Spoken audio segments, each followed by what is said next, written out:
Olá pessoal, aqui é o professor Galambajo e eu vou responder uma questão que envolve conceitos de pressão osmótica com vocês. Ela caiu na prova do Enem de 2010.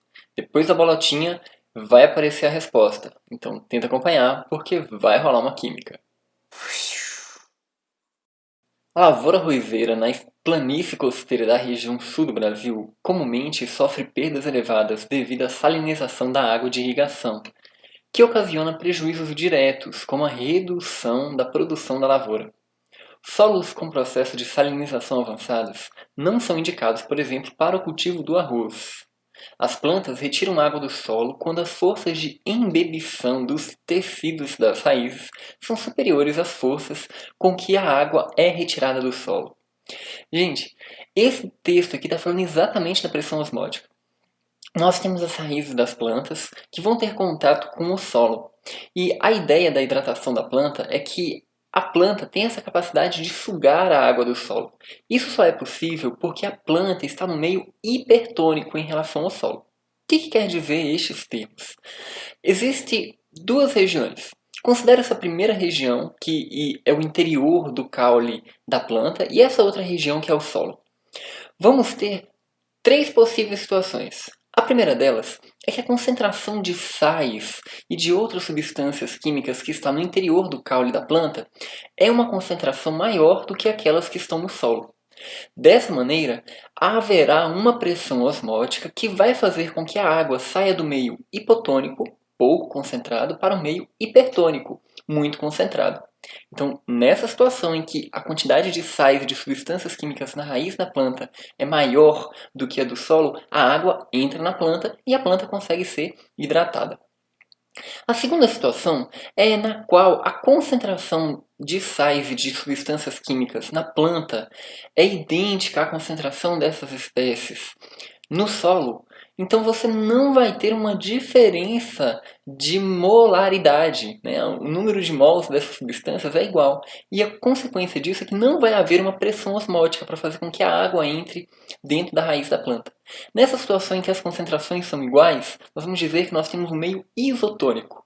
Então você não vai ter fluxo de água nem para dentro do caule da planta, nem para fora.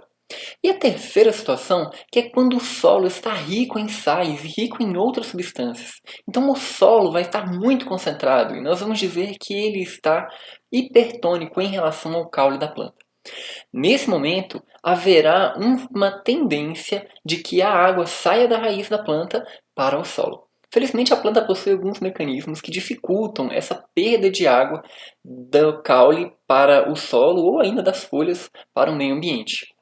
Então, diante dessas três situações, aquela que é mais adequada é quando o solo não possui muitos sais. Quando o solo é um solo salgado, né, então esse solo vai atrair água por causa da pressão osmótica resultante dessa diferença de concentração. Então, sempre que a gente tiver um meio hipertônico em relação a outro, o solvente vai tender a ir para o meio hipertônico para que haja um equilíbrio dessa concentração de substâncias químicas.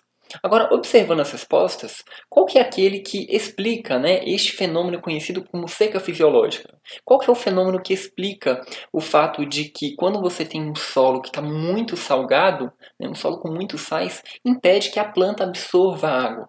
Então, nessa situação, lembre-se, o solo está hipertônico em relação à planta e você não vai ter um movimento do solvente para a planta. Né? O movimento do solvente é da planta para o solo.